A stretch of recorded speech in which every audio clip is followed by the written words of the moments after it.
মানিকচকের বিভিন্ন নদী ভাঙন এলাকার পরিস্থিতির পরিদর্শনে বিজেপির প্রতিনিধি দল। দ্রুত জরুরি পর্যায়ে ভাঙন রোধের কাজ শুরু হওয়ার আশ্বাস দিলেন বিজেপির মণ্ডল সভাপতি সুভাষ যাদব। মঙ্গলবার রাজ্য সরকার এবং মানিকচক বিধানসভার বিধায়ক গৌরচন্দ্র মণ্ডলের নির্দেশ মতো মানিকচক বিধানসভার বিজেপির একটি প্রতিনিধি দল মানিকচক ব্লকের অন্তর্গত ধরমপুর, মানিকচক, গোপালপুর সহ বিভিন্ন নদীর তীরবর্তী অঞ্চলের ভাঙন সমস্যা ঘুরে দেখেন। কথা বলেন সাধারণ মানুষের সঙ্গে। যে সমস্ত এলাকায় দ্রুত ভাঙন রোধের কাজ করার দরকার তা লিপিবদ্ধ করেন। কোন কোন জায়গায় কি প্রক্রিয়ায় কাজ করলে ভাঙন রোধ করা যাবে সেই সমস্ত বিষয়ে বিস্তারিত আলোচনা করেন।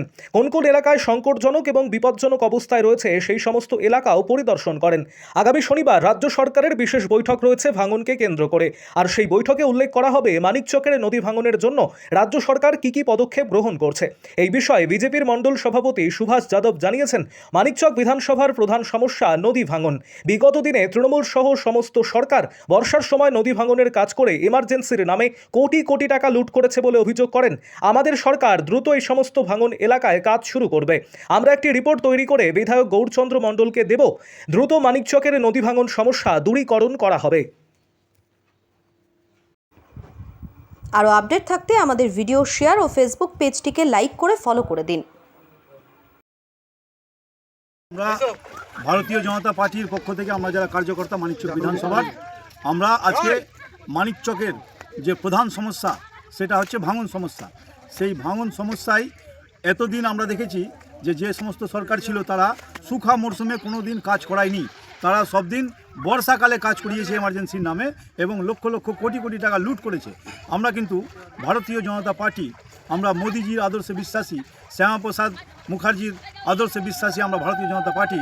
আমরা কিন্তু আমাদের এমএলএ গৌরচন্দ্র মণ্ডল এবং মুখ্যমন্ত্রী আমাদের শুভেন্দু অধিকারী আমাদেরকে নির্দেশ দিয়েছেন যে আপনারা নিজ এলাকায় যান, ভাঙনের বর্তমান কী কী সমস্যা আছে সেটা তুলে লিপিবদ্ধ করুন।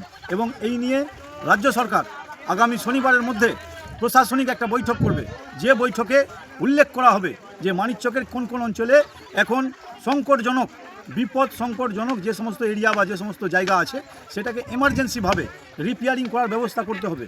এবং আগামী দিনে মোদিজি আমাদের বলে দিয়ে গেছেন মালদার জনসভা থেকে যে আগামী দিনে মানিকচকে আর কোনো ভাঙন হবে না, ভাঙনের স্থায়ী ব্যবস্থা হবে, ভাঙন রোধের স্থায়ী ব্যবস্থা হবে। এই কথা মোদিজি বলে দিয়ে গেছেন। মোদিজি সবকা সাথ সবকা বিশ্বাস এর সাথে চলছেন। মানিকচকের গঙ্গা পাড়ে সমস্ত বর্ণের মানুষ থাকেন, সমস্ত ধর্মের মানুষ থাকেন, সবার রক্ষার জন্য এই গঙ্গা নদীর পার বাঁধা হবে। তারই সুবাদে এই কয়েকদিনের মধ্যে এমার্জেন্সি পিরিয়ডে কিছু কাজ করা হবে। আমরা ভারতীয় জনতা পার্টির প্রতিনিধি, আমরা আজকে মানিকচক থেকে এসে আমরা ঘাট পরিদর্শন করলাম এবং পরিদর্শন করে আমাদের যা বক্তব্য সেটা আমরা আমাদের এমএলএ গৌরচন্দ্র মণ্ডল এবং আমাদের পশ্চিমবঙ্গ সরকার মুখ্যমন্ত্রী শুভেন্দু অধিকারীকে আমরা জানাবো। তিনি এবং তাদের যে দল, তাদের যে কমিটি, সেটা সিদ্ধান্ত নিয়ে আশা করি আগামী 10 থেকে 15 দিন বা 1 মাসের মধ্যেই এই যে সমস্ত বিপজ্জনক, সংকটজনক যে সমস্ত ভাঙন এরিয়া রয়েছে সেটার মেরামতের কাজ শুরু হবে। ধন্যবাদ।